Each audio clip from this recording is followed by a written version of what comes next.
been to so many places lately. What do you say we take a day off from adventuring and just find somewhere nice to relax? Let Paimon think. Where are some nice places we could go? Oh, why don't we pay Cloud Retainer a visit at Mount Aksong? It's been a while since we last saw that illuminated bird.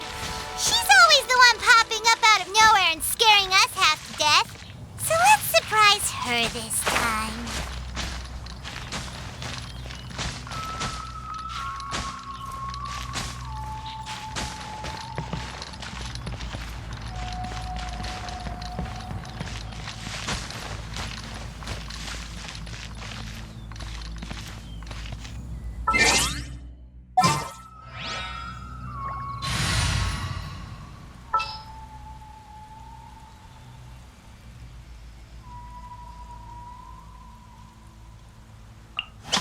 Gonna be epic.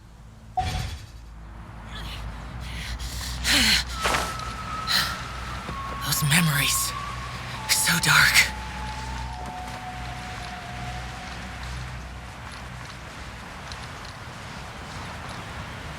Worthless!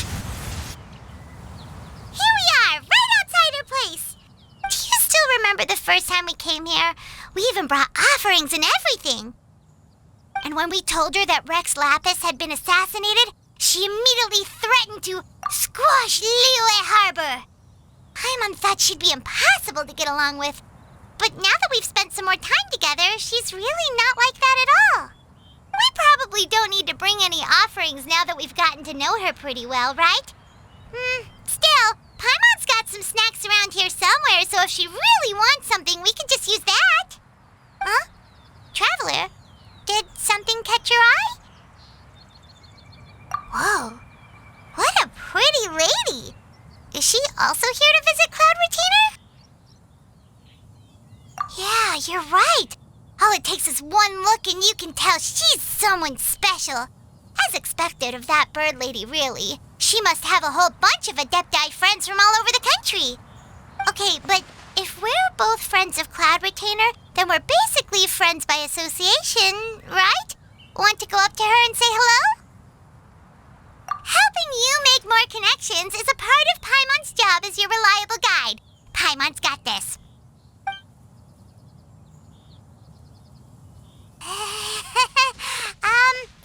Hello?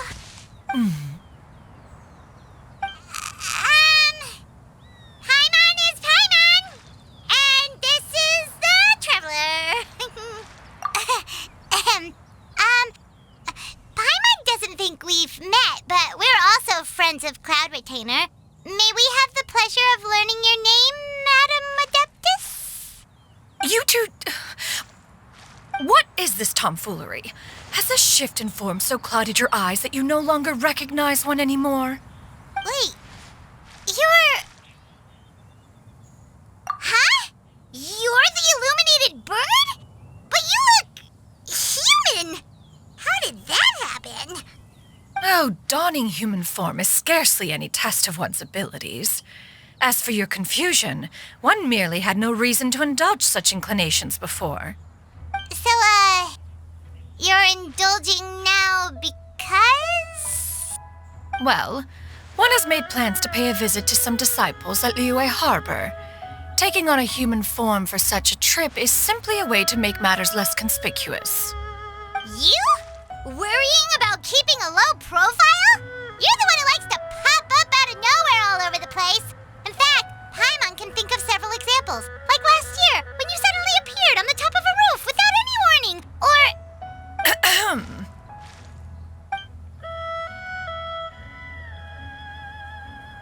Hey, didn't we agree not to bring that up unless she asked? Oh? So you have taken care to follow the proper rules of etiquette after all. Most commendable.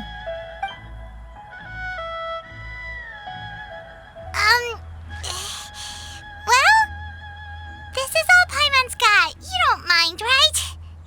One has never found oneself lacking in basic comforts. On the contrary, it is the gesture that one values above all else. So long as you've shown proper respect and consideration, the quantity or quality of the gift is but a trivial matter. feel a little guilty for trying to keep them for herself. Anyway, where were we before you reminded Paimon about the gifts? Ah, right. So by disciples, you must mean Ganyu and Shenhe. It's also been a while since we last saw them. Maybe we can come too. One planned to extend the invitation even if you had not raised the matter yourself. Shenhe and Ganyu should be quite pleased to see you again. However, one would first inquire as to the reason behind your visit here. You have cause to seek one's company? Yeah, we just found ourselves missing you and wanted to see how you were doing.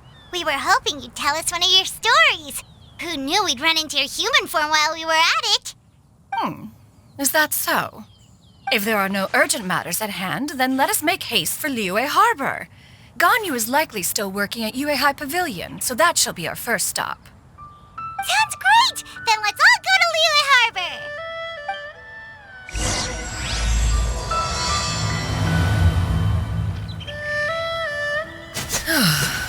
Ganyu has been quite busy with work as of late. One can count on one talon the number of times she returns to Mount Aocang each year. Shenhe has also secured employment recently. In her correspondence with me, she wrote that she shall have no need to return for the foreseeable future. Did they think one was so easily mollified? One shall investigate everything with one's own eyes and decide for oneself if their living conditions are satisfactory.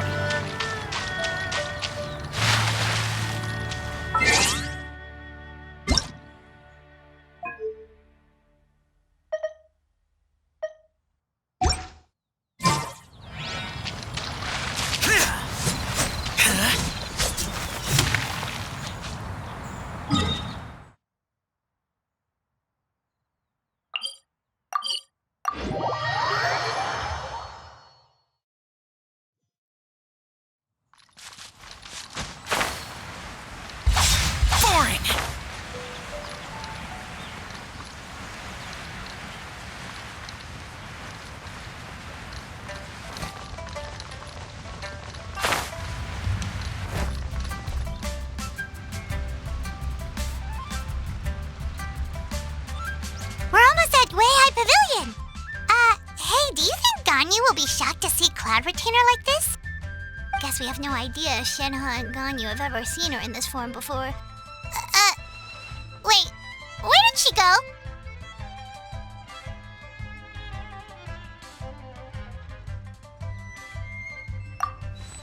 Why are you just standing there, Cloud Retainer?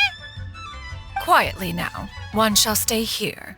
You two can go and meet with her. But why? Isn't it better if we all go together? If one were to proudly proclaim one's presence, Ganyu would surely profess herself otherwise unoccupied and drop everything to attend to one's visit. One fears that would only result in her staying up all night to make up for lost time. One does not wish to trouble her.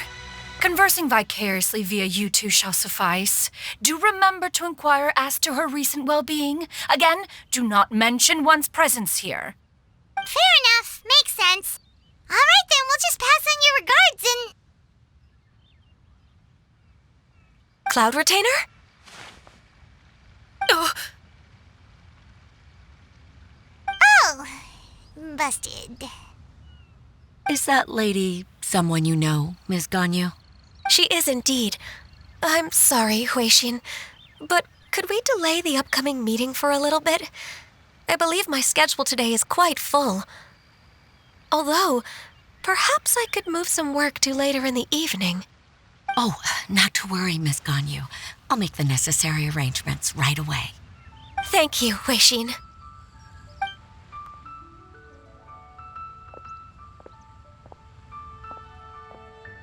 It's been a while, Ganyu. Greetings. What brings you here today? And Cloud Retainer, too. It's been quite some time since I last saw you in this form. You are quite mistaken. One is not acquainted with this Cloud Retainer of whom you speak. One is simply a mere mortal passerby. Huh? Seems she's not buying it. That was but a simple test. One did not expect you to be able to recognize one so easily, especially after so many years of only seeing one's other form.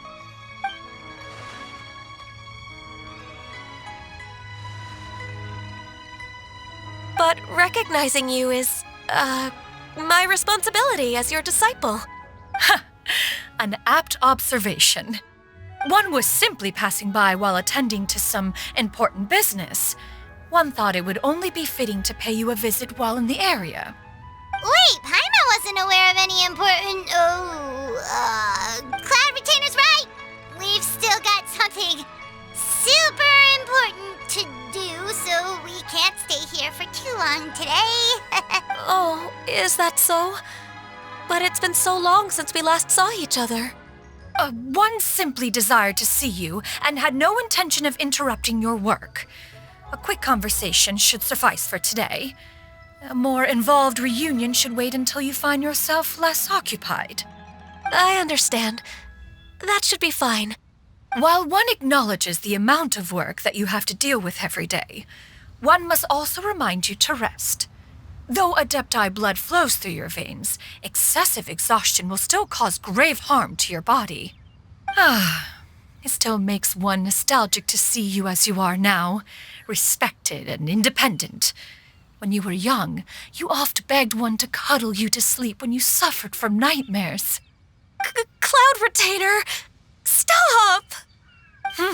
If you insist. We are running short on time regardless, so one will refrain from going into each and every story. Why don't you continue your conversation? One shall simply stand by and listen. Wow, you've been to so many new places since the last time we spoke. If you ever need anything, please just come find me at Yuehai Pavilion. Also, forgive me for my presumptuousness, Cloud Retainer, but if you plan to continue appearing in this form, don't you think it'd be helpful to adopt a human name? A human name? You raise a valid point. Considering the sheer extent of one's renown, Cloud Retainer is surely too recognizable as a name. You really think so? Not that you're not famous or anything, but that famous? You presume to know the extent of one's illustrious achievements. One would hardly think such a thing to be possible. Nevertheless, Ganyu's advice cannot be ignored. From this point on, when in public occasions, be sure to refer to one as Xianyun. Xianyun? I assume that's a reference to the full record of Pristine Pavilion. An adeptus of years past would rise with the clouds and rest with the moon. They were enlightened and wise, free and unfettered. The writer referenced Master's name to describe her carefree and spontaneous nature. Oh, that sounds super cool! Paimon feels like only the most powerful of Adepti could rise with the clouds and rest with the moon. Actually, those lines were originally written to describe Cloud Retainer herself. Huh? Wait, so you're really that powerful? And what of it? Did you truly take one to be nothing more than a bird of bigger than average size? Not exactly. To be fair, Cloud Retainer rarely speaks of her past accomplishments. The tales of her past can only be found in ancient texts. It is said that once, a long, long time ago, there was a severe drought in Liyue. Left with no choice, many people left their homes, while others spent day and night praying to the Adepti. Although I did not live through such tragedy, simply reading about it is enough to gain a visceral understanding of all the pain and desperation during that time. On top of the drought, a noxious gas also began to spread through the land. If not for Cloud Retainer's efforts, much of Liyue would be nothing more than a barren wasteland today. The books had this to say about what happened. Upon arrival, the Adeptus borrowed the wind to retain the clouds. Immediately, the clouds gathered together, and abundant rain burst forth from the heavens. Drought and plague were both driven away, and the people were saved. Wow, that's incredible! Mortal records add embellishments to dramatize past events. One did merely what one ought, and even if one had not interceded, the other adepti would surely have stepped in to help. Even so, you stopped an entire drought! Can you really control the weather like the book said? Oh, Paimon suddenly has a lot more respect for you. So it was Paimon's bad for calling you Illuminated Bird before. You're not too mad, are you? How laughable. A name is but a simple label we carry with us on our journey through the world. Why would one be offended by such a trivial matter? That's a relief. In that case, Paimon will continue to call you whatever feels right in the moment. Well, that is quite enough ancient history for now. Ganyu, have you had word from Shenhe? One has heard that she procured a job recently. Have you any thoughts on her workplace? And what, pray tell, of her monthly remuneration? Moreover, does she find herself overly inundated with work? Is she allowed time off during Lantern Rite? That is a lot of questions. There is no cause for concern, Cloud Retainer. I introduced Shenhe to her employer personally. Wanmin Restaurant's business has been booming recently. So, with Chef Mao being swamped with customers, and Xiangling still off and out in search of new recipes, I introduced Shenhe to staff the restaurant. I see. Most excellent indeed. One has had the pleasure of being introduced to that family. Xiangling is kind and astute, while her father is loyal and reliable. One has no cause to believe that they will make Shenhe's work difficult.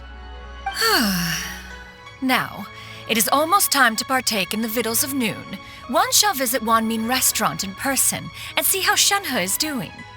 Huh? But didn't you just say that you had something important to do? Can that wait until after we've eaten? You may return to your work, Ganyu. One shall see to this matter on one's own. There will be many an occasion to dine together in the future. One is certain the opportunity shall present itself most readily. Of course, Cloud Retainer. Please take care. Traveler, Paimon, I'll see you some other time. See you around, Ganyu! Whew! Paimon was pretty quick on the uptake there, don't you think? As soon as you mentioned important business to attend to, Paimon realized that you were just looking to cut the conversation short and not take too much of Ganyu's time. Is Paimon right? No, in fact, it was not an excuse. One is indeed visiting Liyue Harbor for an important purpose. Wait, for real? The moment is not yet upon us. Still, the truth will be revealed to you in time.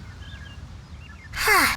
She really seems to be playing up the whole mysterious Adeptus thing right now. Is it because we just heard that cool story about her powers?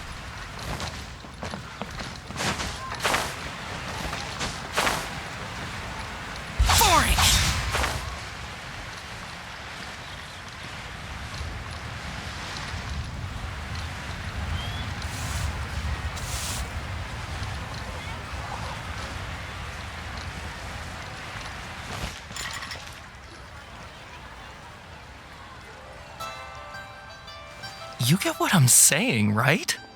Yeah, how can I not? Not even fine food is enough to distract from the presence of a fine lady, eh? Oh, I'm far more interested in getting her details than ordering any dishes. Hey, how about you ask her? You do it.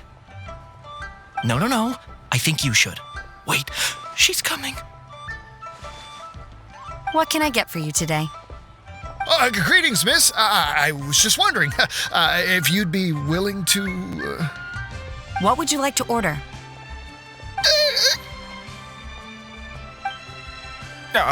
2 servings of more meat to go.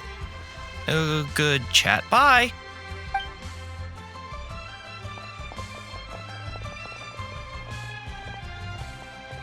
Shenhe! Welcome. It's been a while. May I take your order? Don't welcome us as guests and greet us as old Mm-hmm. Oh, and this is? This is Miss Xianyun. Master? One does not recall ever revealing this form to you before. How were you able to ascertain one's true identity with such ease? I've trained and lived with Master for more than 10 years. I would recognize you no matter what form you take. You... Is something the matter, Master? Hardly. Hardly. One simply learned of your employment from your letter and came to check on your well-being. And check out the great food, too! Indeed. It's almost lunchtime. My apologies. I'm still on the clock and can't talk for very long. Well, if it isn't the traveler in Paimon, are you here for Shenhe? The lunch rush isn't in yet, Shenhe. So I've got things covered for now.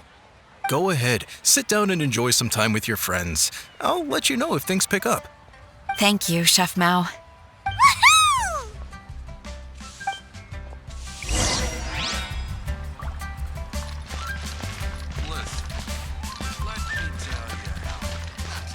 Cheap and tasty chop suey!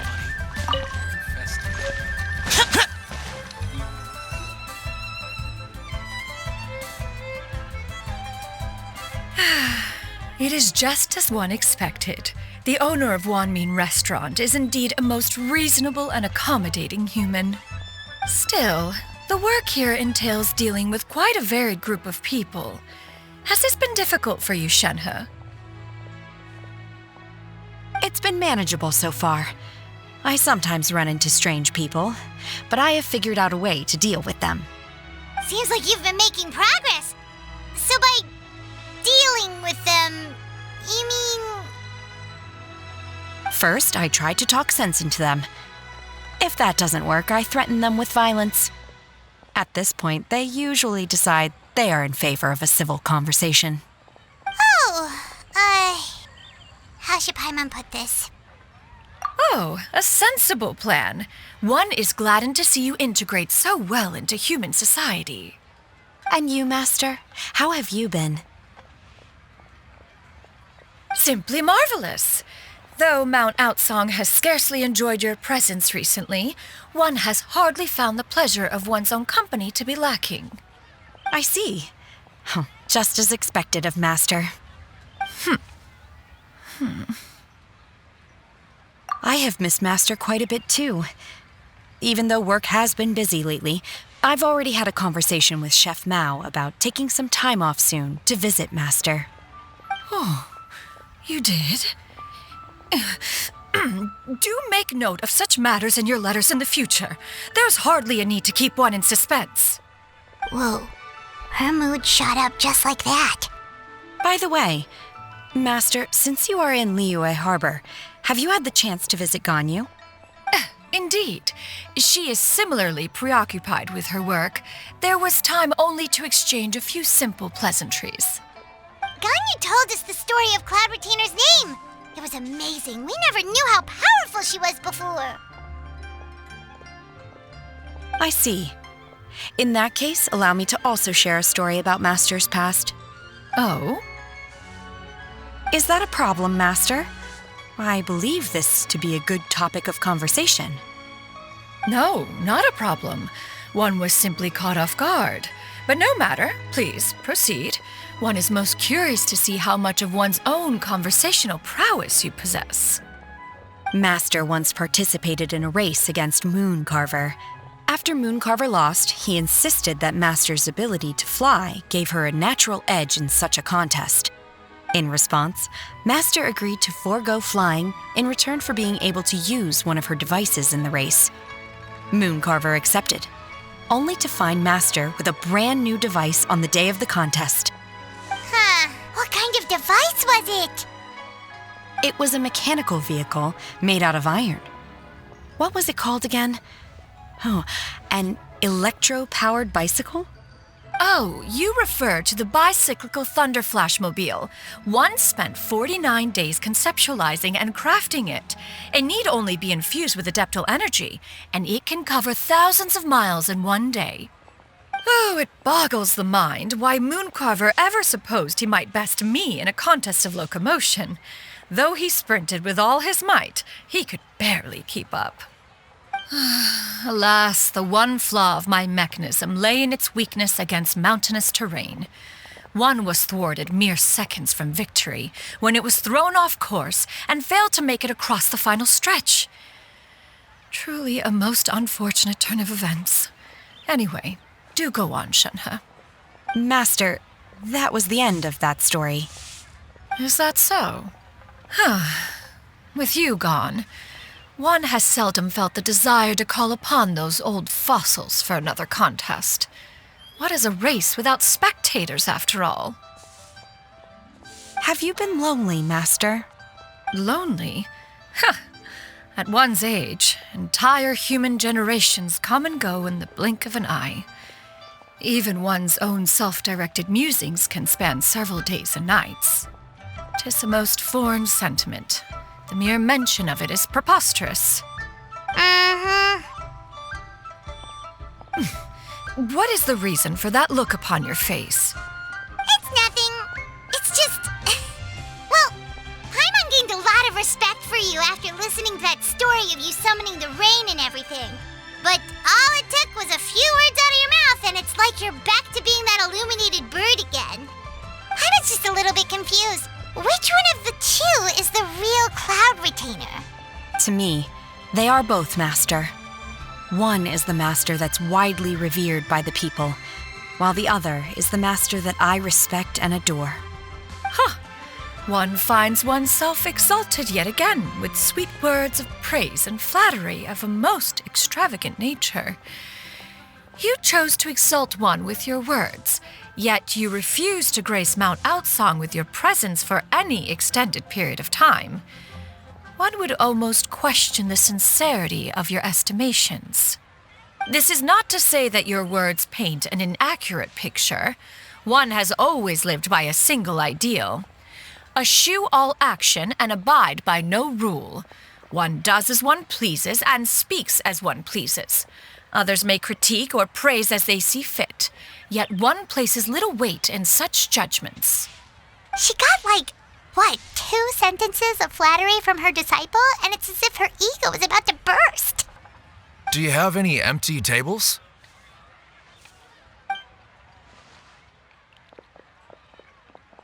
Hey there, could we get another fish stew? I'm hearing more guests come in. I should get back to work. All right, good luck with the lunchtime rush, Shenhe. I'll try my best. Rio's really got a lot going for it.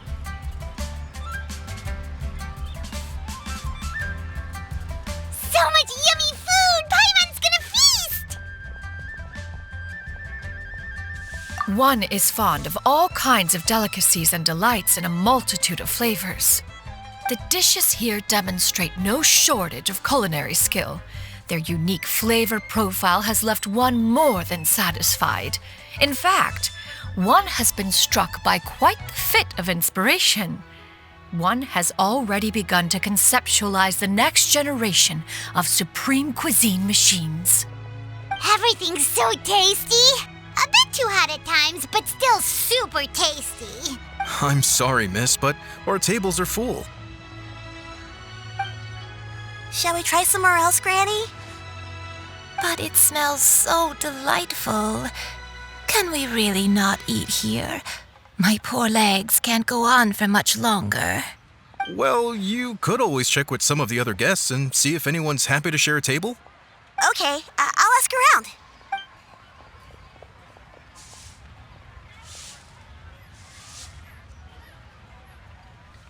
Excuse me, would you mind letting us share a table with you? There are no empty tables left, so... well, Paimon doesn't mind. What about you guys?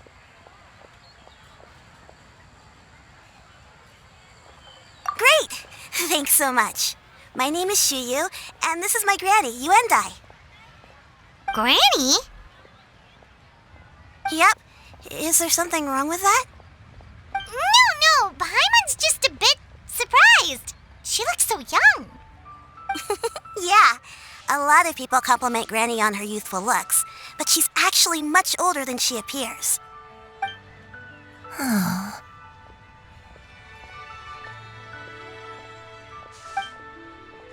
Granny, why don't you take a seat? Come on, it's not polite to stare. Huh. Have we met before? No. 'Tis a fated meeting, then. Please, take a seat. What would you like to eat, Granny? I can order for you. I want braised earthworms. They always pop up out of the ground after a rainstorm. No, not this again. Granny, there's no braised earthworms on the menu. Braised earthworms? Well, that sounds weird. Do people actually eat that? Right, that's what Paimon was thinking too. Need any help? Help?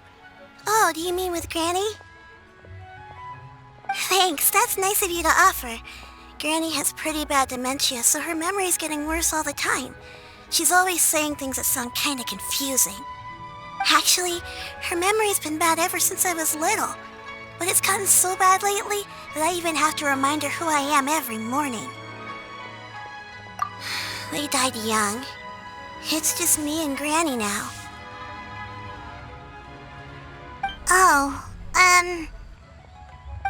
But it's okay. Don't feel bad. Granny loves me a lot, and I love her a lot too. Sure, it's hard at times, but you just gotta make the best of the life you've got. Wow, you're really tough for your age, kid. You're too kind. And me? Oh, what about me? You're tough too, Granny. Plus, you're really gentle, and you're always there for me. Yes, and it's hardly as if I forget everything. I still remember the important things. Wait, what was that really important thing again? I remember now. It was a dream. I had a dream where everything was dark. Someone was standing in front of me. She told me to come and find her, and that once I'd found her, I would be free. Huh? That sounds super important. But how come you've never told me about it before? It was just a dream, so I forgot about it. But I'm in a good mood now, and somehow I remembered it again. You know, I believe I've had this dream a great many times. But just how many times have I had it? Now that I do not remember. Wait, so you have a reoccurring dream where someone's talking to you? That sounds spooky. Does that mean you're possessed? Unlikely. Her eyes are clear and her breathing remains calm and level. One sees no signs of possession. Are you sure? Who do you take me for? Is one not an adept?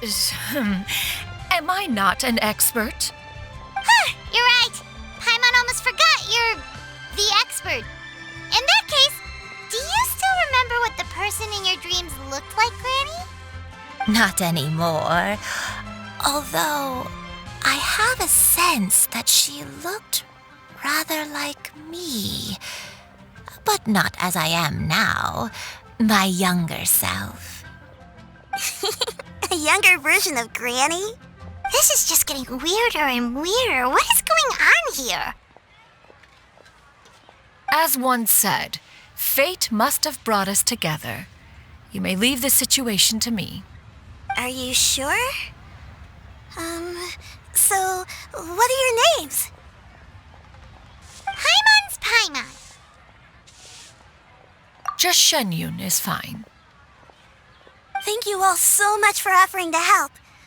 But first, I'm sorry for asking, but, how do you want us to pay you back? Oh, we don't need any payment for this. Thank you so much. You're welcome. But Miss Xianyun, what exactly can we do to help out this granny? All we have to go off is that dream. Where do we start? That is elementary. Since her dreams portray her younger self, then we shall retrace the steps of her youth. Once we have revisited those places, her memories will likely return. Sounds like a plan. So, Granny, do you remember which places you went to when you were young? Why, of course I do. The heavens above, the earth below, the wispy clouds, and the emerald mountain streams. Okay, taking that as a no. I might have an idea.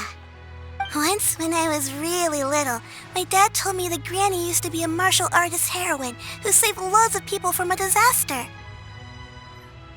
If it's true, then maybe they wrote about it in the history books or something. A martial arts heroine? Oh, Shinto knows tons about Liyue's chivalric traditions. If anyone knows about the heroes of the past, it's him. Let's go find him at the Feiyun Commerce Guild. Are you leaving already? But I'm still hungry. I'll go order some food, Granny. If there's nothing on the menu you especially want, I'll just get a few different things. It seems we must part ways for now. The Traveler and Paimon are bound for the Feiyun Commerce Guild, while Yuendai and Shuyu shall remain here and partake of their lunch. As for myself, I have matters to discuss with Streetward Rambler. Streetward Rambler? Oh, you mean Madame Ping! Precisely. Let us meet at Yujing Terrace once you are ready.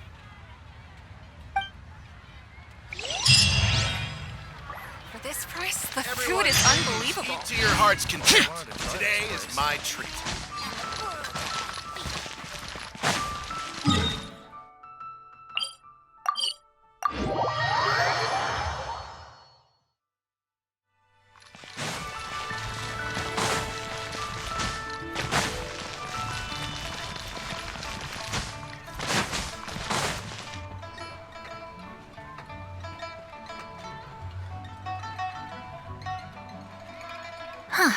It's you two. What brings you here? Shincho! Great, we found you! We wanted to ask you about something.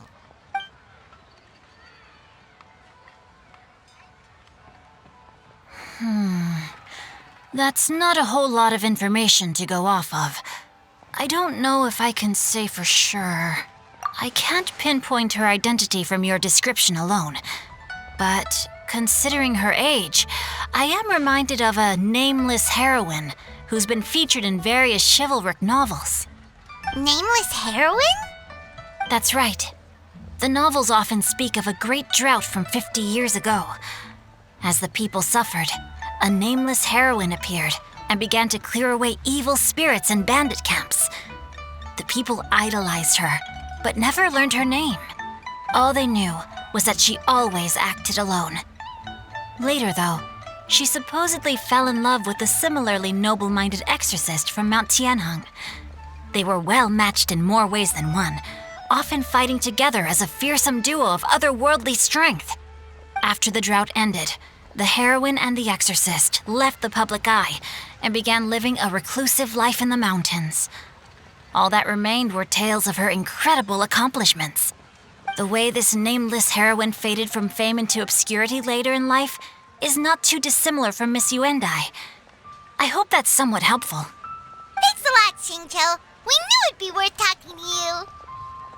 It's nothing at all. Just something I came across while reading.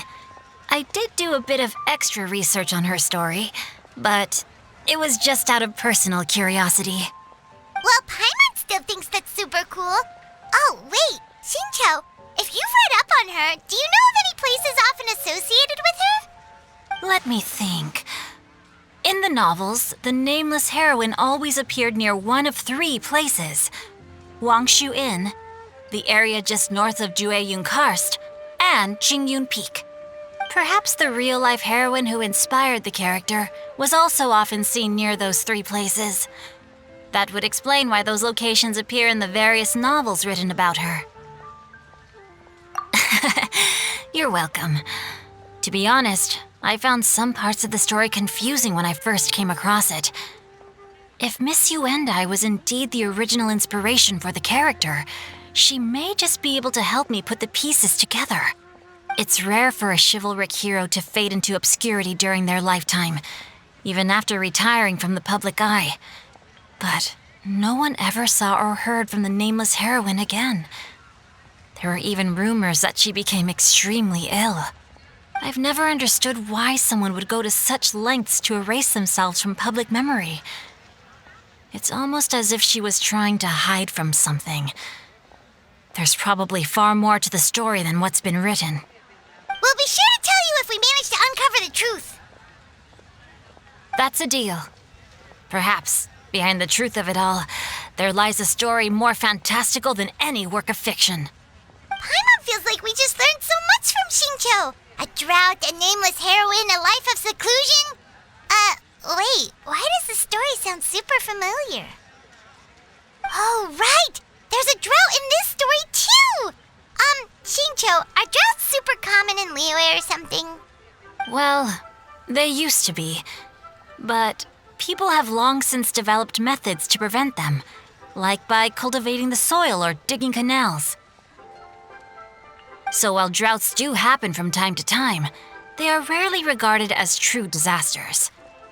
The drought 50 years ago is probably one of the worst we've had in the last several centuries.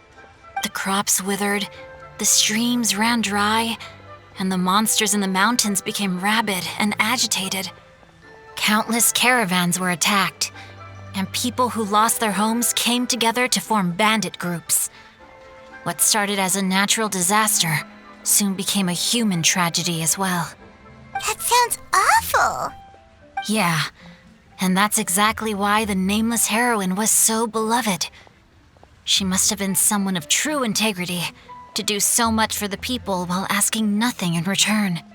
Still, as terrible as that drought was, it was nothing compared to the truly calamitous disasters that befell this land in ancient times.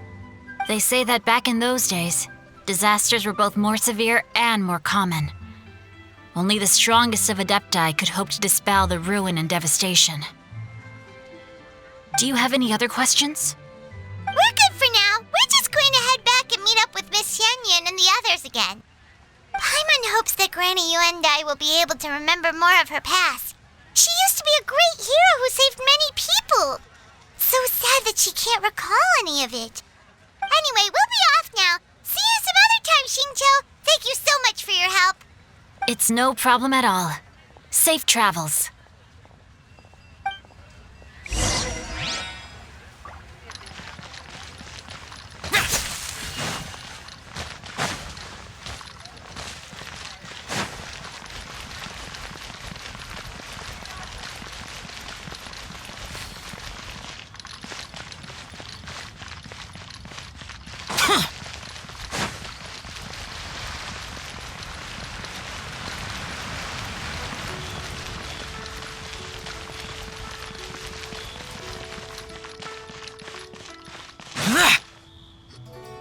I have recorded the tune that you requested. I hope it will be of help to you. Oh, thank you. Straight word, Ping, what has amused you so? Oh, it's no serious matter. I was just reminiscing about the last time I saw you in this form. Time has wrought such change in this world, and yet you appear just the same as ever. Time has little bearing on one's existence, nor has one keenly felt its effects whilst dwelling at Mount Outsong. Nevertheless, Ping, one would like to seek your counsel on a personal matter. Oh, why so formal all of a sudden? I must say, you're making me a little nervous. What is it? Well, the inquiry is as such. Approximately how much more would one need to afford a comfortable life in the harbor, not unlike the one that you yourself lead? It does not require as much as you may think. Still, do you mean that... Cloud Retainer, Madam Ping! What are you two talking about? Nothing save for some trivial matters. Have you unearthed any useful details? Xingqiu has a theory, but let's say save it for when Chuyu and Miss Hyundai have joined up with us again.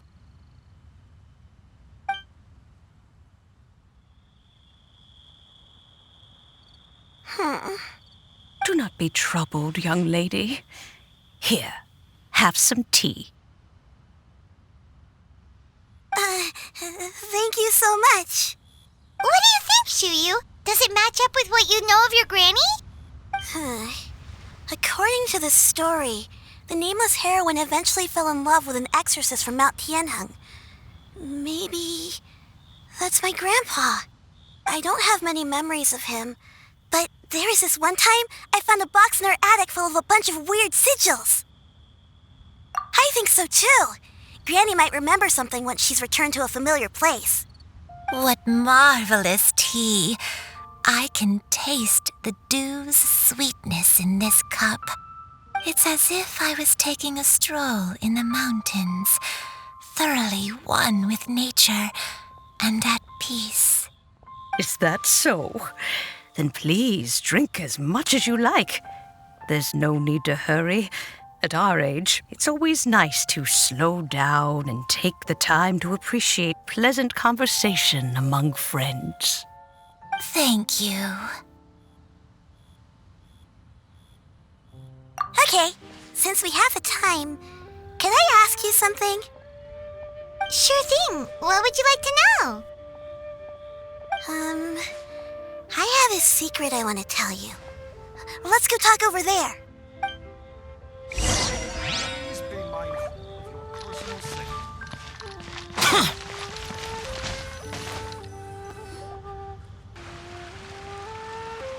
What's wrong, Chuyu? Well, I've been kind of meaning to ask ever since we started talking in the restaurant, but are you guys all adepti in disguise? Oh! About that. Well, you guys just seem super special. Plus, I think I might have heard Miss Xianyun call herself an adeptus. Oh, must have been a slip of the tongue. Xianyun, since you were the one who, misspoke, maybe you can explain to Chuyu here what you really meant by that. One is indeed an adeptus. Is that of some concern to you? Huh? I knew it. Well, one time when I was a little kid, I saw a pure white illuminated crane. I had this super high fever, and Granny wasn't around. I was feeling all icky and gross. But then this snowy white crane flew down from the sky.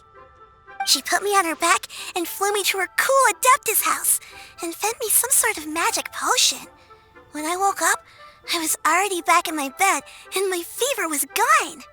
I really wanted to thank her, but I was too sleepy to stay awake, so I never got the chance. So, I just kind of wanted to ask if maybe any of you have ever met an adeptus like that? A pure white illuminated crane? The only two we've ever met are blue and white and black and brown. Have you ever met one that's pure white, Cloud Retainer? Never has one met an adeptus with such features. One surmises such a description is but a hyperbolic embellishment that oft results from narrative accounts. That's weird. Was it really just a dream then? Well, even if it was just in my head, it doesn't matter that much anyway. All I really want is to help Granny recover her memories. I'm really grateful for all your help. Leave it to us! Now that we know the 3 locations, we just need to visit them one by one. Let's go to Wangshu first. Okay, I'll go get Granny.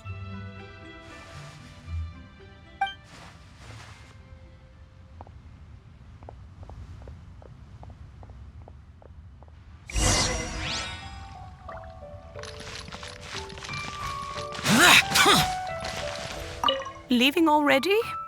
Well, just remember that you can come over for a cup of tea anytime.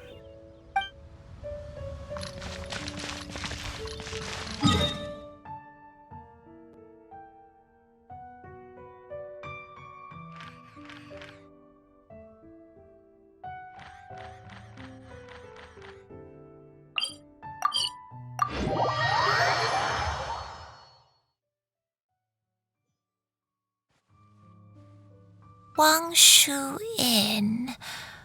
Wangshu Inn. Do you remember this place, Granny? Yes.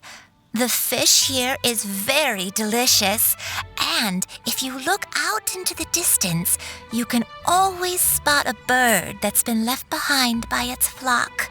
I believe I used to have a room here. It had a window. Yes, I spent a lot of time looking out that window. Which room was it again? Let me look. I'll come with.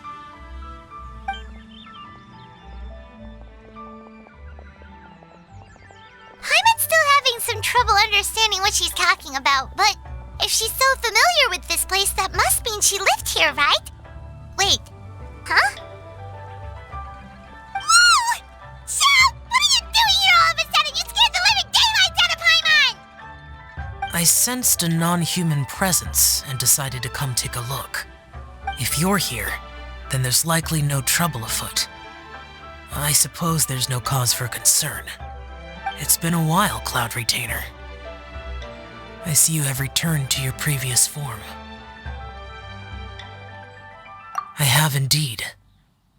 I fought alongside her in this form on many occasions during the Archon War.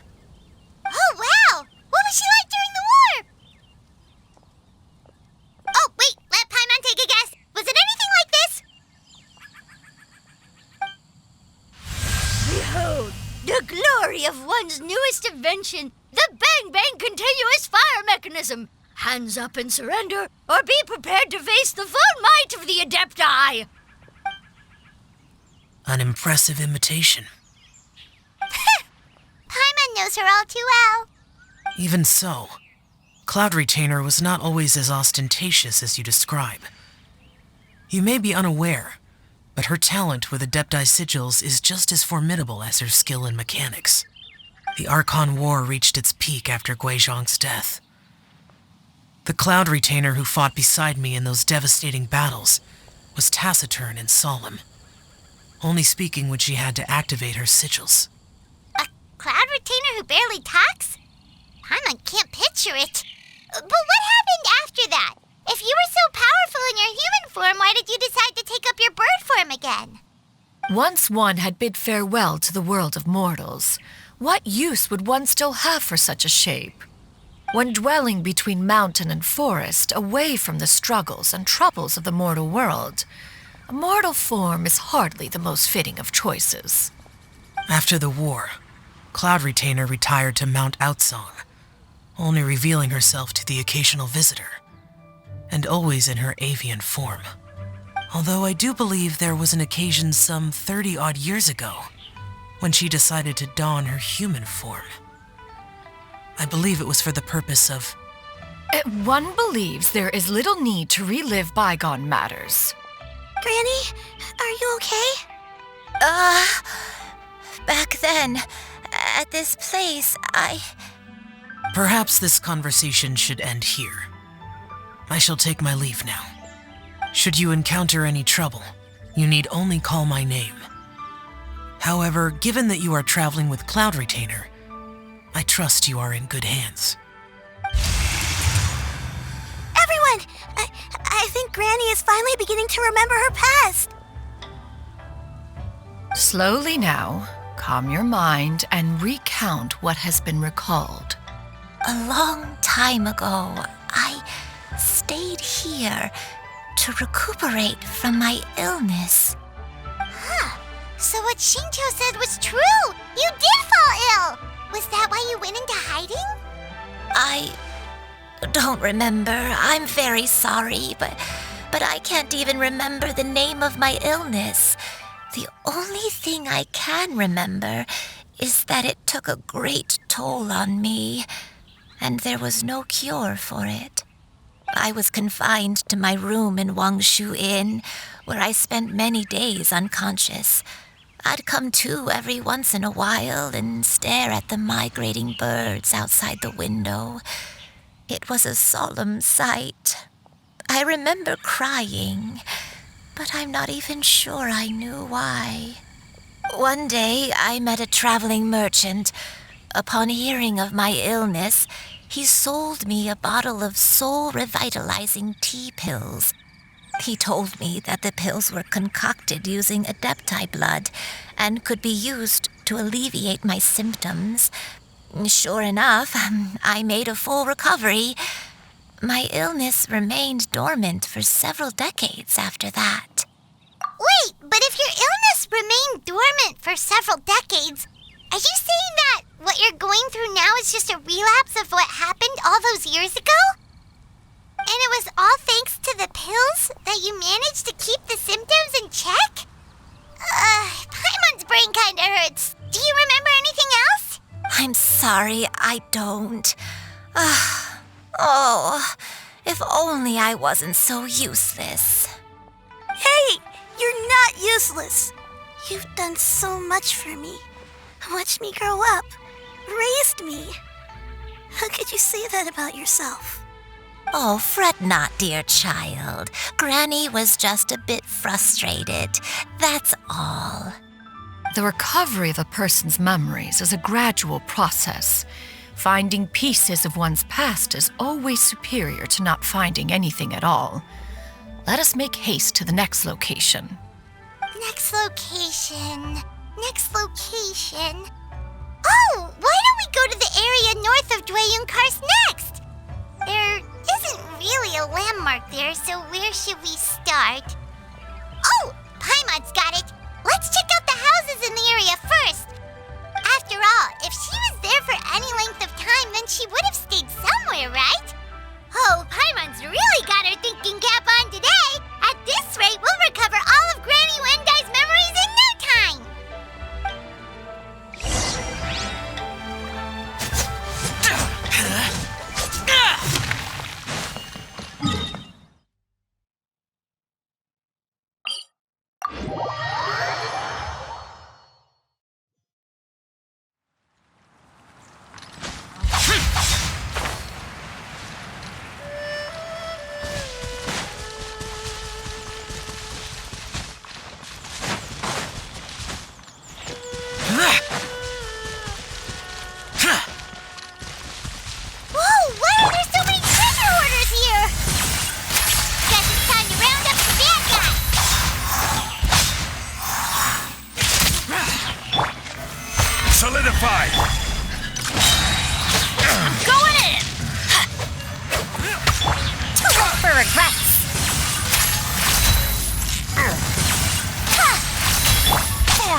Do you remember anything about this place, Granny Wendai? Let me think. I feel like I've been here before, but I don't think I stayed here too long. I might have just rested here briefly before continuing on my way. Got it.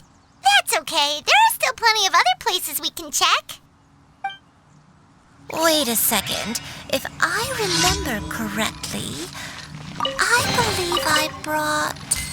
Ah, yes. I brought some sweet snacks with me. Go on, take some.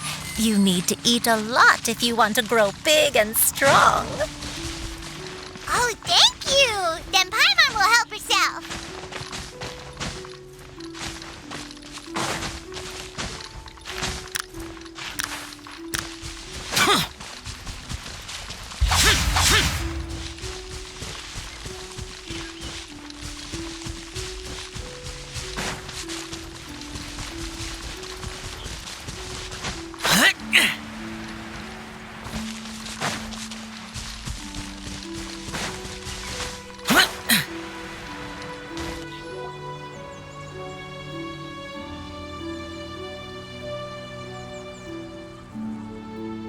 Paimon sees an abandoned house. Why don't we take a break over there? This place...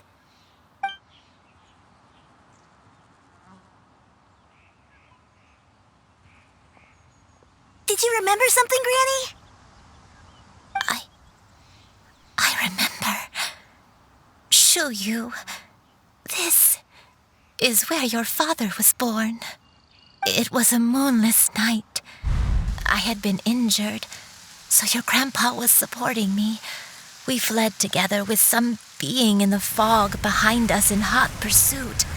I had exhausted my strength when the labor pains came on, so we took refuge in this house. Your grandpa set up a barrier outside, but neither of us knew if it could hold the monsters back. I remember that night. I remember falling to my knees, reciting a prayer over and over. I alone am the source of this sin. Punish me as you wish for forsaking my oath, but spare my innocent child. Sin? Oath? Did you do something wrong? I don't know.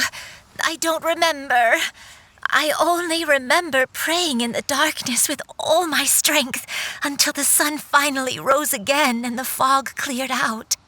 Eventually, the house was filled with the sound of my baby's first cries. That baby was your father.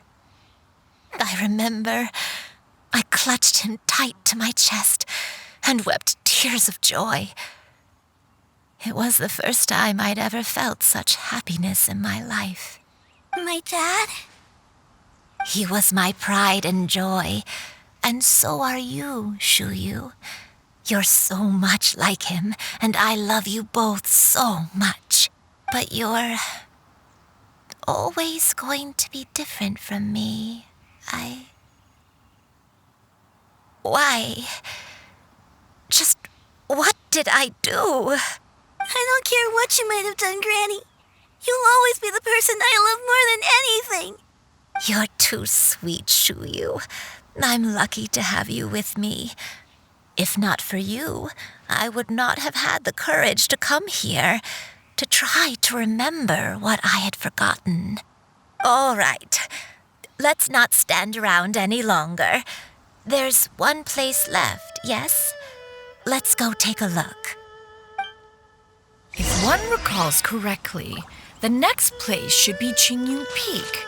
Yuandai, how fares your health? I may be a bit slow, but I'll do my best to keep up. I'm sorry to keep everyone waiting.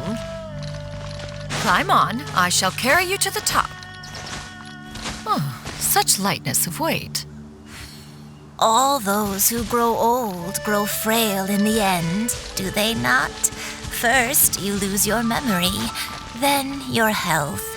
Eventually, you end up losing everything. My only wish is to depart this world with a lucid mind, to free myself of this torment and the burden it places upon others. Fret not. You have my aid in this endeavor.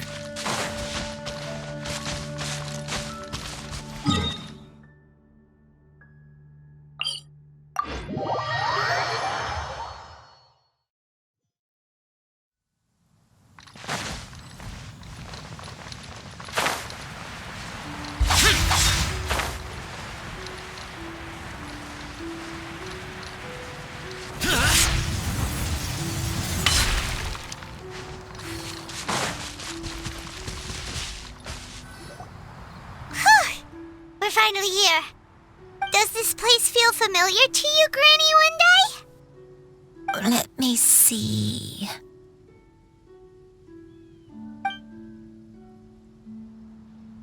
How strange. Have I lived here before?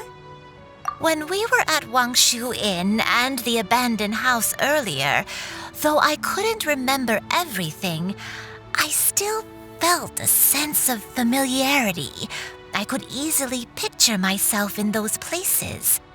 But here, I don't have that feeling. Perhaps I did come here in the past, but it just didn't leave a strong impression on me. But did the stories get it wrong then?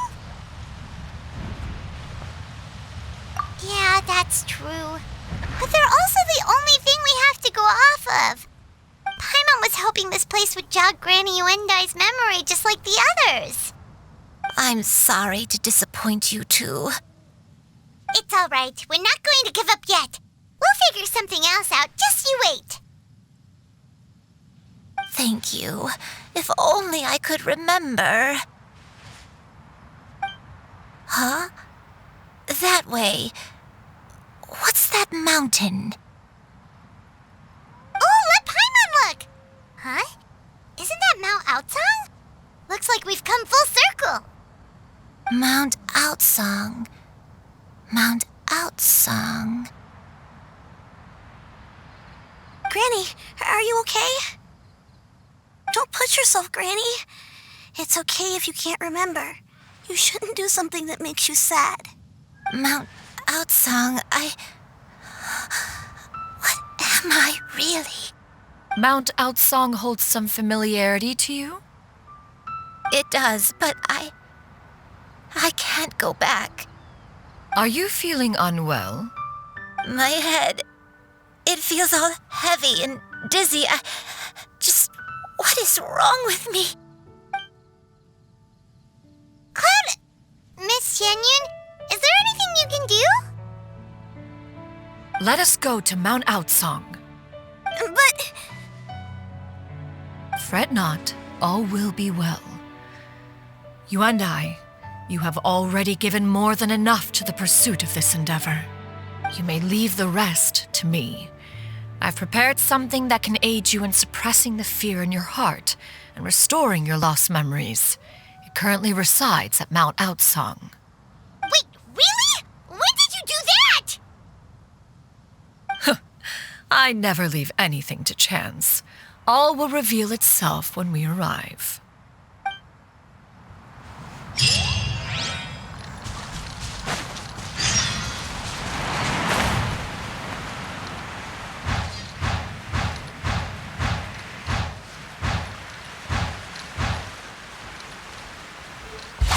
Useless.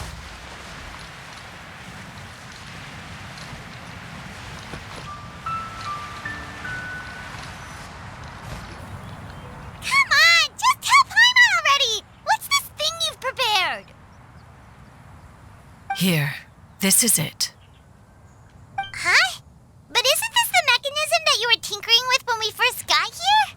Oh, is it another invention of yours? Precisely. A recent one at that. I am most pleased with the result.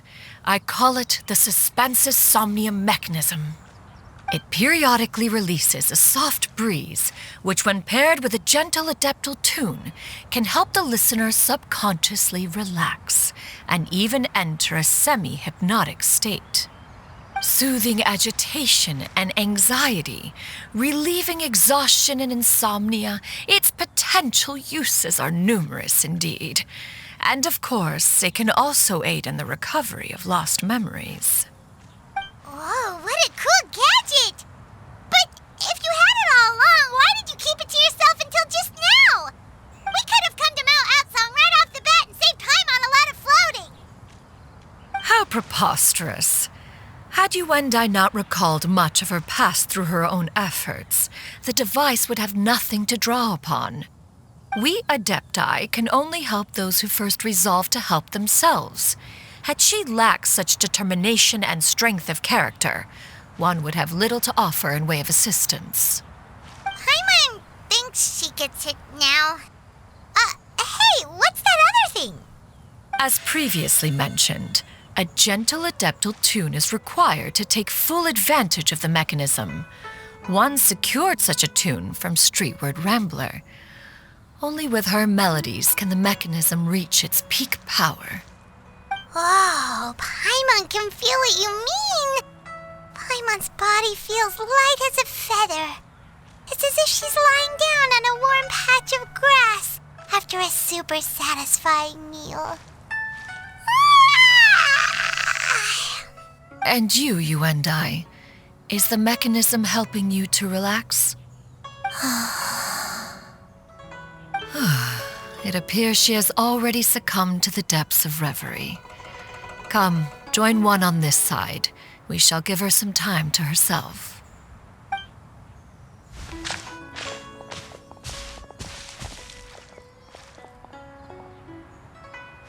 The drought is over.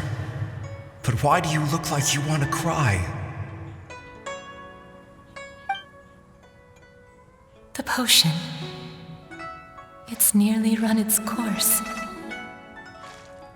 I've never regretted meeting you. Not even for a second. Please. Please, no.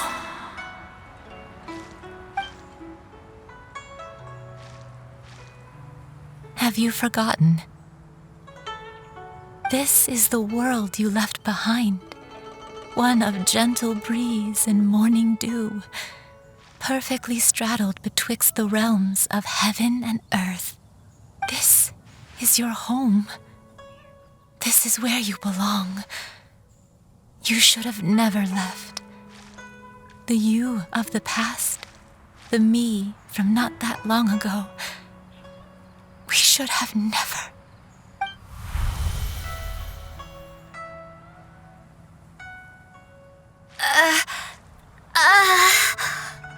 So that is the truth. No wonder this place is so familiar. Granny! Granny, are you okay? Cloud Retainer. Your memories have returned? Wait, did you just call her by her full name? Does that mean you already knew each other? Yes, I now remember everything. Everything. Granny, please don't cry. I'm here. I'm here. Oh, don't worry, my dear child. Granny is fine. I'm so sorry, everyone. You've gone to so much trouble on my behalf. It's all come back to me now. The most important thing that I had forgotten was the truth of what I once was. One can sense the guilt that now plagues your conscience. Reclaiming a truth long buried is sure to come with a myriad of complex emotions. Perhaps one should recount the story on your behalf while you compose yourself. No, it's okay. Now that I've remembered, I must face my memories head on. Shuyu, everyone, I cannot thank you enough for all your help. I'm ready to tell you my story, if you're willing to listen. Please, Granny, don't force yourself. What happened in the past doesn't matter. I love you more than anything. Nothing you say can change that. I know, dear child. My feelings for you are exactly the same. It is for this reason that you deserve to know the truth. Some time ago, I made a terrible mistake. One for which I could never atone. Is this the sin that you mentioned in Dwayun Karst? What happened? I am, in truth, not a human being. My real form, one that I held for centuries, was that of a wild crane. I spent many, many years living on Mount Outsong, bathing in the soft breeze and drinking the sweet dew of the mountains. At some point, I somehow gained wisdom and sentience. The Lord of the Mountain, Cloud Retainer, became aware of my existence and began to share many stories with me. She even passed on the secret of cultivation to me. Though she never took me on as a formal disciple, I always saw her as my master. Whenever she took out her tools to work on mechanisms or new inventions, I would also stand next to her and watch. I even contemplated completing my training and becoming an adeptus in my own right. I followed her teachings, and time gradually passed us by. Until that fateful day 50 years ago. 50 years ago? That's right. Master regaled me with many stories of her past deeds. From them, I learned how she had saved people from a similar crisis in the past. She was the one I looked up to the most. More than anything, I dreamt of becoming an adeptus like her. I wanted to travel the land like she had, relieving suffering wherever I went. But I was still far from being a real adeptus. I possessed no ability to take on human form and fit in with the crowd. Once she learned of my desires, Master prepared a special dose of human mimicry potion for me. She warned me that the potion's effects would only last 10 years, and if I were to fail to return to my original form at the end of that time, I would forever forget my past as a crane and become something neither human, beast, nor adeptus. Oh no. So that was the source of your dementia all along. Was it because of Grandpa? Indeed, I fell in love. Though he was human, he had spent his entire life training on Mount Tianheng. When we met, it was not only my first foray into the world below, but his as well. Although clumsy and impulsive as he was, you'd think he was the real strange bird among the two of us. But still, just like me, he cared deeply about the world and wanted, more than anything, to cleanse it of all pain and suffering. I could not help but fall for him. But my time continued to tick away. Those 10 years passed by in a flash.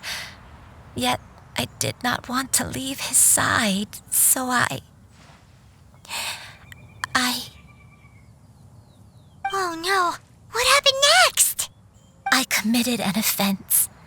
I wanted to stay with him, even if it meant living a life full of pain and suffering, even if it meant that I would eventually turn into a monstrosity. I knew I had betrayed Master's hopes, but I was too ashamed to face her. So I wrote her a long letter instead and asked someone to leave it outside her abode. I was convinced that she would not support my decision, and I lacked the courage to speak to her face to face.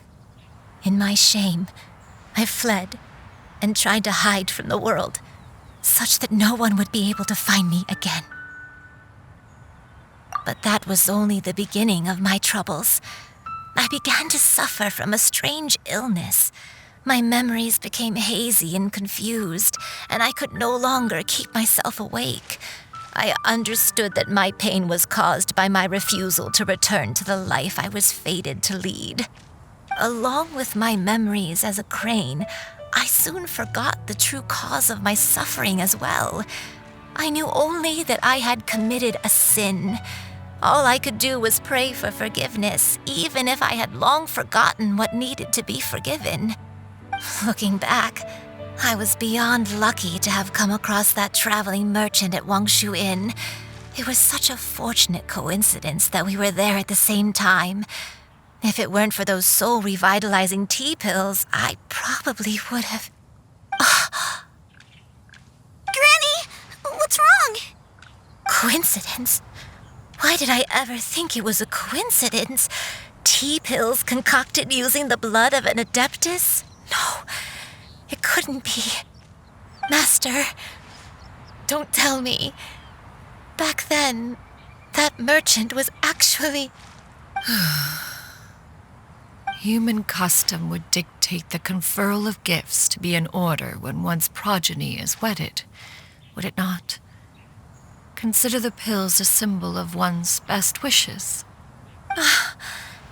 So when I tried to conceal my name and mistakes from the world and hide myself away in perpetuity, the only person I managed to deceive was myself. You knew where I was all along. One still remembers when you were but a fledgling. You possessed a certain fondness for a particular game. You would hide yourself among a group of wild cranes and ask one to pick you out from among the flock. One found you with such ease every time. 'Tis a truth most evident. One always recognizes one's own, no matter what form they may take. Wait! Paimon's confused! So, Cloud Retainer, you found Yuendai again? But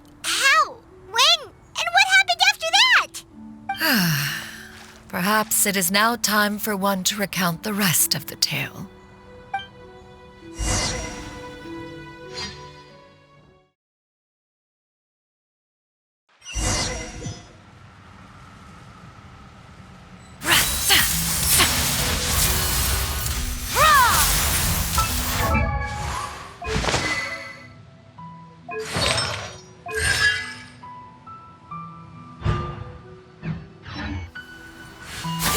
One was furious upon receiving your letter.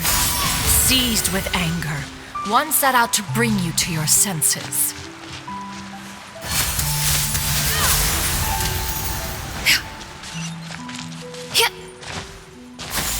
Skyward!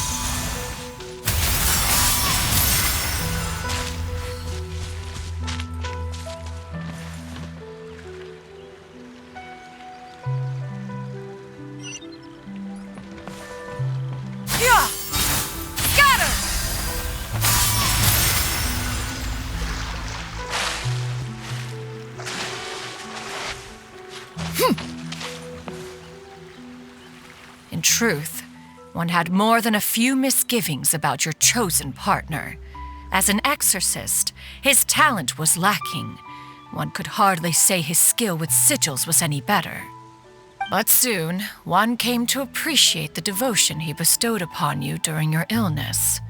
He never uttered a complaint and rarely left your side.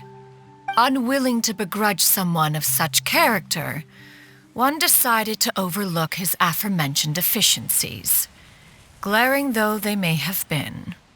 Wishing to grant you a life without regrets, one gathered many divine ingredients and used one's own blood to create a form of medicine. Though imperfect, it managed to suppress the more dire effects of your illness. As for how to deliver the medicine, after much contemplation, one eventually decided to perform the deed oneself. One took great care to alter one's features and select the appropriate attire. Only after meticulous scrutiny did one finally set out for Wangshu Inn. As one expected, you were most ignorant of one's true identity. You showed not even the slightest inkling of recognition. One was quite torn. Should one have celebrated the success of one's disguise, or mourn the loss of your acquaintance?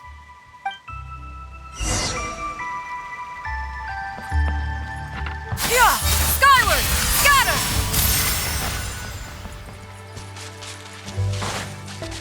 Yeah! Skyward!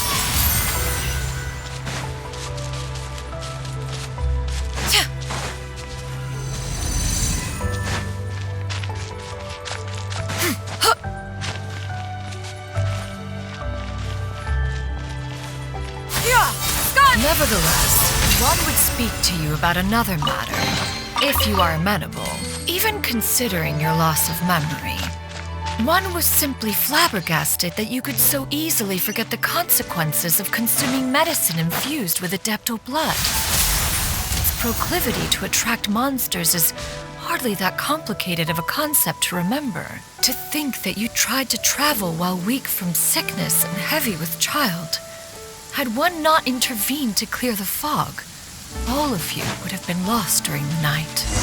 Yeah! Skyward! Yeah!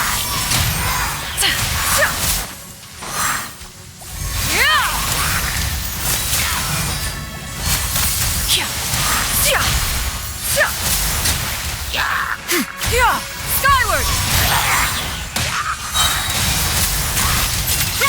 Make way for the Adeptus!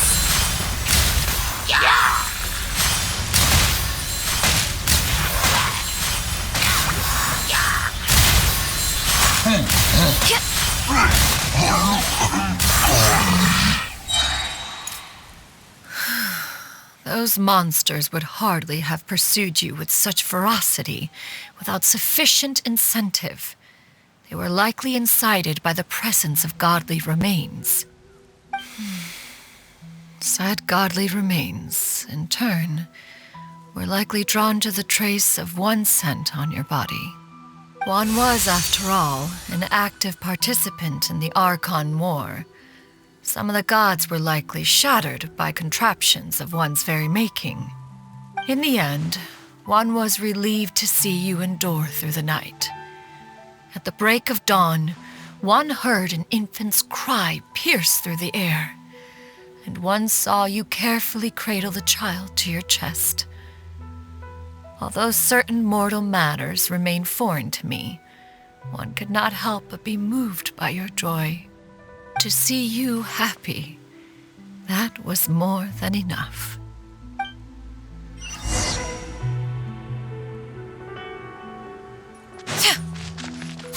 Skyward! Scatter!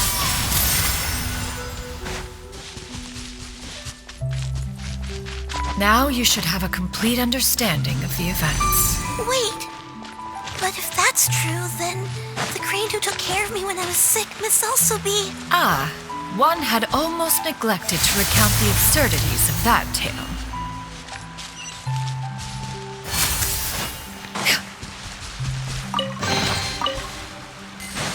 Yeah!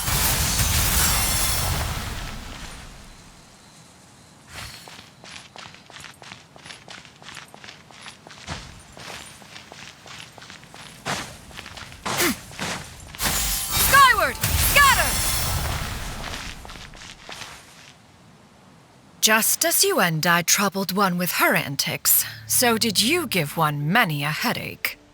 Upon finding you burning with fever, one made plans to bring you back to one's abode for treatment. However, upon seeing one's form, you began to cry, refusing to get on one's back. When one asked you why, apparently you believed that one could not possibly be a true Adeptus, because all illuminated cranes are white from tip to toe. One had no choice but to apply powder to one's body to conceal the variegated nature of one's appearance. You became more than amenable enough when one stood before you devoid of any other coloring.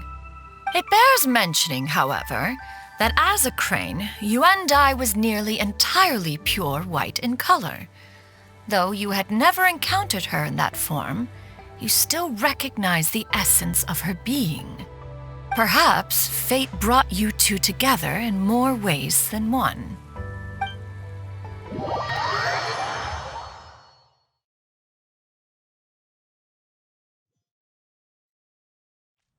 Now all has been revealed. One owes you an apology, Yuendai. One recognized you upon your very entrance into Wanmin Restaurant. One has always viewed you as a disciple of equal standing with Ganyu and Shenhe. Indeed, one wished to bring your story to a satisfactory end with this visit to Liyue Harbor. Still, one could not reveal your identity right away. Had one simply informed you of all you had lost, all those cherished memories would merely have become the fictionalized account of another. Memories are most meaningful when recalled by those who lived through them. Would you not agree? Even if the process was painful and arduous to experience. Have you any further inquiries? Master, I must ask. If you found me all those years ago, why did you leave me be, even though you knew about my mistake?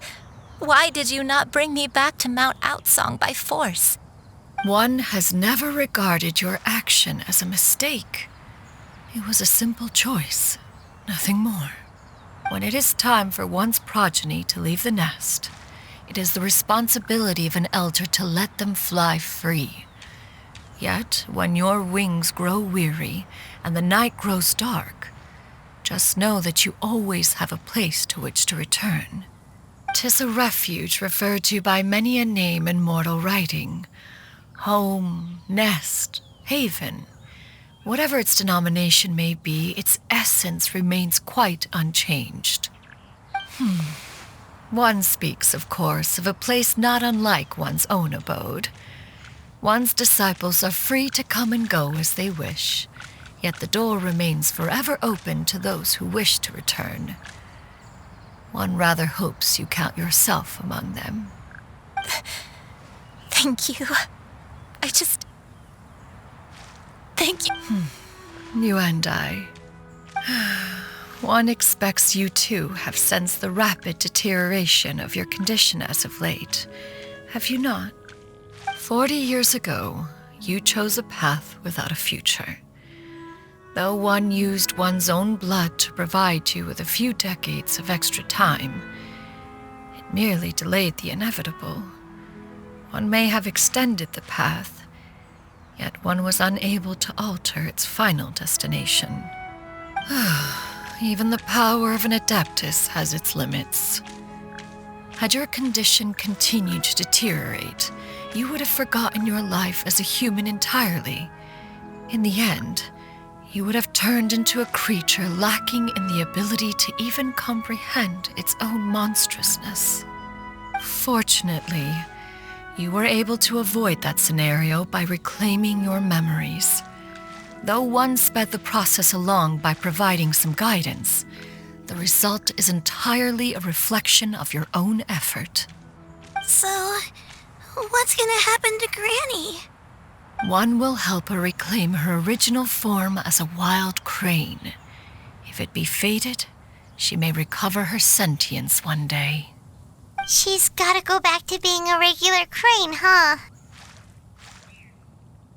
Master, you've already done more than enough for me. I don't know how I could possibly repay your kindness. This is a better result than I could have ever hoped for. How much time do I have left? Not long. The transformation is imminent. Granny? Please don't leave, okay? You're all I have left. Please. Don't be sad, dear child. Granny has led a wonderful life. My only regret is having to leave you behind. Don't forget to eat well, okay? A growing young lady like yourself needs lots of good food to grow big and strong. Promise Granny you'll take good care of yourself when I'm gone. I promise, Granny. I'll do whatever you say. Good girl, good girl. Don't worry. It's not goodbye forever.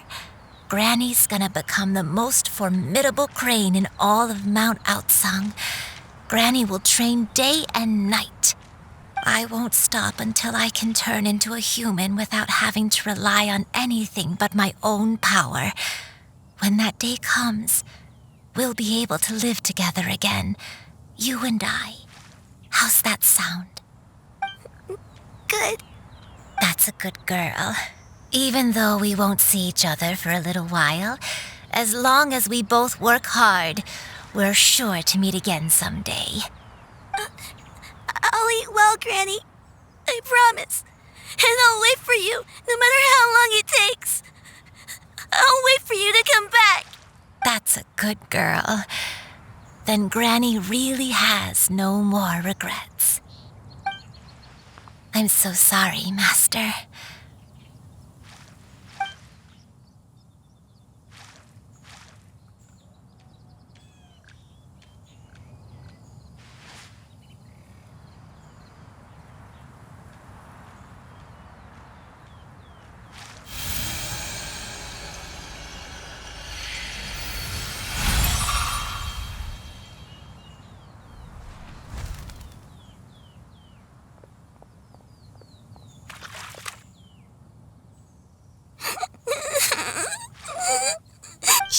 You. Let her be. At her age, crying is a natural, if not fitting, response to such an event. Tears are a necessary part of maturation.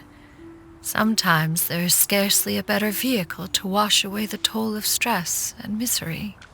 Now that the issue has been resolved, you should also take a moment to relax. Give yourself some time to rest. Take a nap if you must. One will wake you in due time.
always believed we would see each other again, that our days of separation would finally end, and all my troubles would be behind me.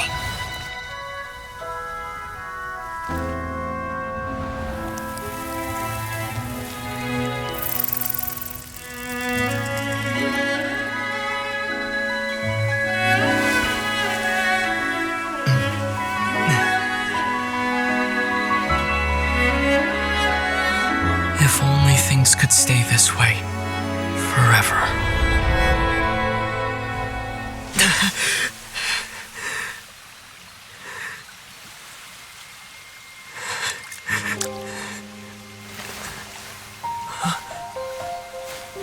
A nightmare?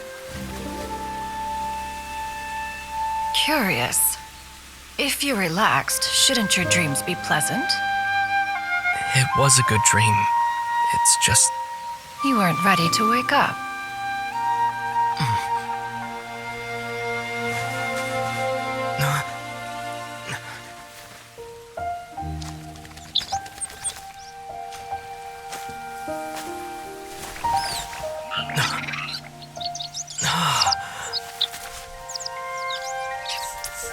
Eloquent as one may be, words of comfort are not one's strong suit. You are doing all you can. One can see your strength of will, your fearlessness in the face of danger. And so, whatever your dream may be, one believes that you shall achieve it. Of course, whenever the perils you face overwhelm you, or you become weary, one is always here for you. After all, as an elder, it is only right to look out for the young ones.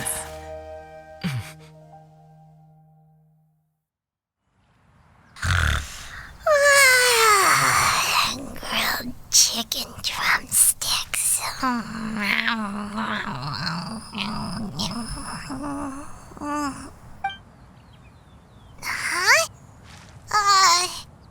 Was Paimon sleeping just now?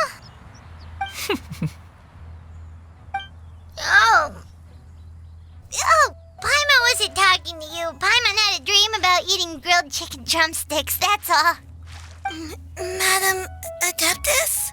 Oh, Shuyu, you're awake. How do you feel? I feel a little better. Thanks. I know I'll see Granny again someday, so I don't feel so sad anymore. Madam Adeptus, could I ask you something? Would you take me in as a disciple? Oh, and have you reasons for this sudden interest? I know Granny thought what she did back then was wrong. She felt really bad about it. But without that mistake, I would have never been born. Even though Granny lost her memories, she never forgot to show me how much she loved me. So, I thought maybe one day I could become a cool Adeptus like you and help a whole bunch of people, just like Granny wanted to do. Upon some reflection, one supposes you are no mere mortal. The fact that Yuendai's blood flows through your veins is proof enough of that. If this is what you desire, one shall make it so. Thank you so much, Madam Adeptus. No, I mean, Master. Chuyu, are you sure about this? Paimon's gonna let you in on a little secret. We've seen Cloud Retainer's 2 other disciples, and they pretty much eat nothing but bitter herbs like chinchin and violet grass. If you join them, you'll never enjoy Wanmin Restaurant's delicious cooking ever again. How utterly preposterous.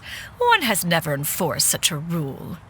Every individual must find their own path to enlightenment. So long as one retains a pureness of spirit, one's dietary proclivities are quite irrelevant. Well, you say that, but Paimon's not seeing any tasty treats up here now, is she?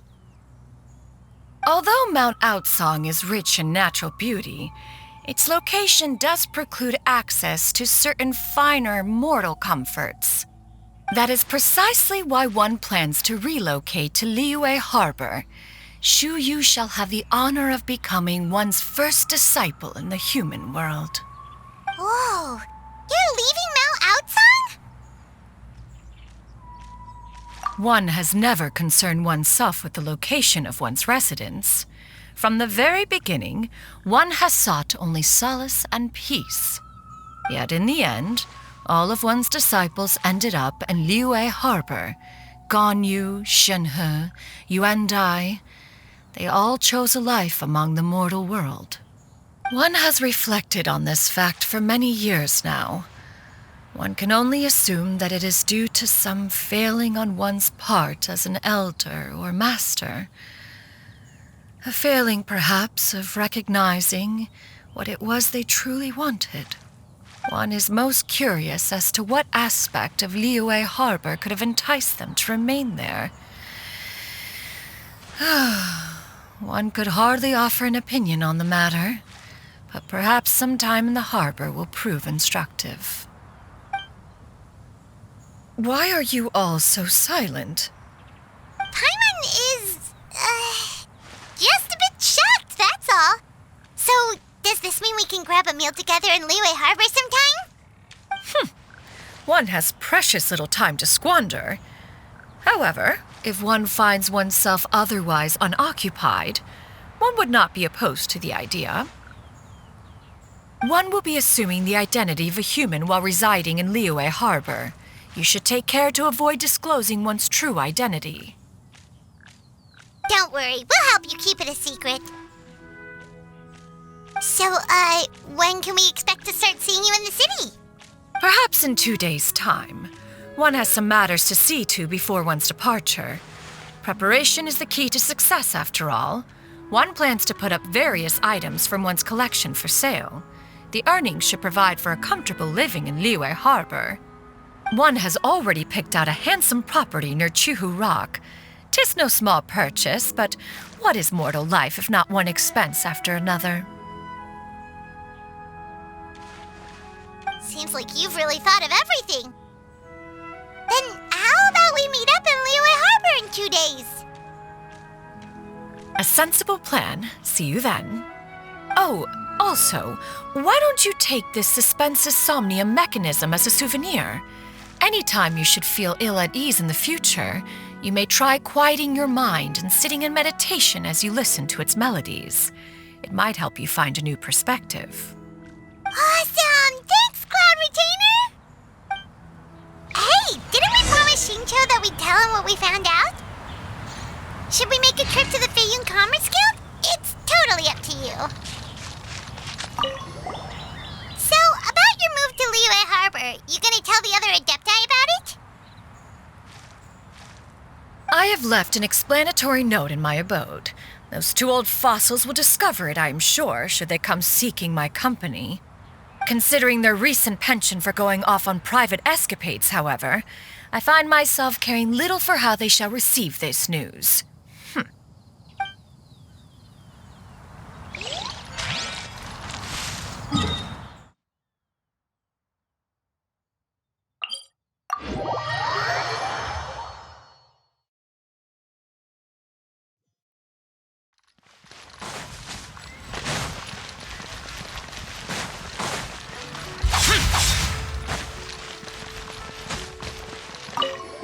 We meet again, dear friends.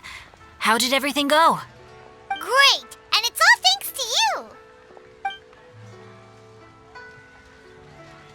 Ah, I see. So the stories didn't get it right after all. Even though she was a celebrated heroine, she had to bear a heavy burden that most could not hope to understand. Thank goodness for the help of that Adeptus. At least she was able to recover what she had lost. Although I cannot claim to know exactly how their story will unfold from here, I trust the ending will be a happy one. Those united in a common purpose always find a way back to each other in the end. Thank you for helping me fill in the gaps. And don't worry, I'll keep this all to myself. It's not my story to tell, after all.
Your concerns are excessive and unfounded. This is but a simple collection of ordinary valuables. Such intense scrutiny is hardly necessary. To be quite honest, your insistence on that fact is my primary cause for concern. In what way are any of these ordinary? Every single item here could be worth more than everything I own combined. I simply can't risk shelling out that kind of mora without proper scrutiny. If I'm wrong, I would never be able to earn it back, not even if I worked every single day for the rest of my life. I have to be careful. Yes, you can never be too careful. We're here, Clow. Miss Xianyun, what are you guys arguing about? Ah, perfect timing. This ignoramus is questioning the authenticity of my wares. I'll have you know, these items have remained untouched in my personal collection for several hundred years. To question their legitimacy is pure folly. Several hundred years? Indeed. They're family heirlooms, you see, passed down over many generations, as families are wont to do. Yep, they've definitely been around a while. We can vouch for her on that one. Hear that? Had I not found myself in need of mora, I would scarcely have had the heart to part with them. Indeed, you should consider it an honor to even have the opportunity to behold them with your own eyes. Doubt their authenticity any further, and I may just decide to take them to another buyer. Whoa, please don't go! I apologize for any insult, miss. You see, I know full well that I lack the knowledge to judge the true worth of these items. If you could wait but a moment, I've hired an expert to appraise them for me. He should be here shortly. An expert, you say? Very well. I will wait for a little while longer then. Traveler, Paimon, this is my new residence. If you have cause to seek my company in the future, this is where you can find me. Master! Oh, it's you two again. Hello. Xianyun! You got a new outfit! It looks great on you. Mm-hmm. Master made it for me. I like it too. Huh? You know how to make clothes? Do I know how to make clothes? With the support of the proper mechanism, sewing is hardly a challenge. Master, I brought in most of my stuff. There's a few boxes left, but they're kind of heavy, so I just left them outside. Fret not. I shall help you move them into your room. Actually, I should probably sort through my stuff a bit first. Everything's kind of messy right now, so maybe you could, not look yet, Master? It appears my young apprentice has her own fair share of secrets. No matter. Do what you must, child. Now, this expert you mentioned, when can we expect their arrival? Soon. Ah, there he is! Here, allow me to make some introductions. This is Mr. Zhongli, a well-respected consultant at Wangshang Funeral Parlor and an expert in all manner of valuables and antiques.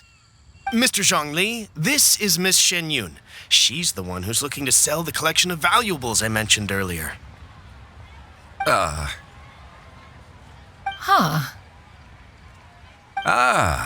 If it isn't Miss Xianyun. It has been quite some time since our last meeting.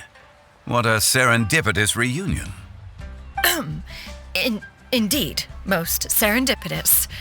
Have you been faring well as of late, Mr. Zhongli? Quite well, thank you. I was fortunate enough over the past few days to enjoy both a stroll in the mountains and a fresh brew of tea from the most recent harvest. The experiences left me with such insight and peace. So you two are already acquainted? Indeed. How fortunate we are that fate has brought us together again. If you are otherwise unaware, allow me to inform you that Miss Xianyun is a well-regarded collector and appraiser. She is well-versed in all fields and oft-celebrated for her impeccable taste. You stand to gain much from this opportunity. You are too kind, Mr. Zhongli. True collectors pride themselves on their wealth of knowledge and eye for detail. I can say without a doubt that you are foremost in that regard. Why, you flatter me, Miss Xianyun. It would seem that you are as self-effacing as ever. Not at all, Mr. Zhongli. Not at all. While I am loath to butt into this conversation, I must ask, you two already knew each other, and you seem to have quite a cordial relationship. Can I be certain that you're not working together to swindle me? Ha! A preposterous accusation! The heavens themselves would collapse before we would conspire to do such a thing. Miss Xianyun speaks the truth. Contracts are built on honesty and trust. If that proves to be beyond your capabilities in this instance, this transaction may be taken elsewhere. Say no more. Let us depart.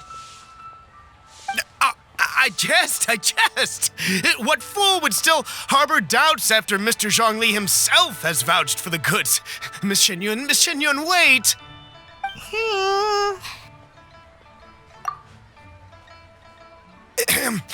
I deeply apologize for doubting you. So, Mr. Zhongli, could you please give me a final verdict on the value of these items? There is no cause for concern. They are indeed rare and precious valuables.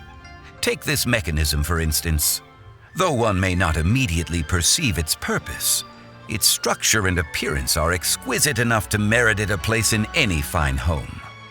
The same can be said for this one here. Few could hope to possess an item that so perfectly blends mechanical wonder with geometric grace.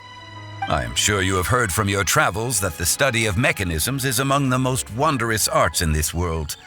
With that in mind, I earnestly recommend procuring every last item in this collection. All right. Since I hired you as my consultant, Mr. Zhongli, I shall, of course, trust your good opinion. Then, in that case, Miss Xianyun, I'll take the lot. However, since the final sum is quite large, how about we start with an initial deposit through the Northland Bank?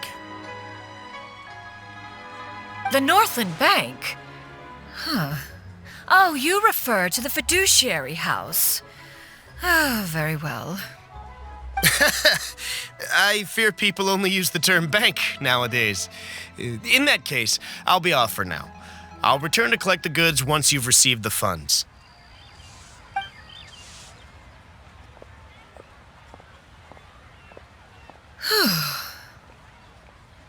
Zhongli! My friends, have you been doing well? We've been great! How about you? Paimon didn't know you were such a busy consultant!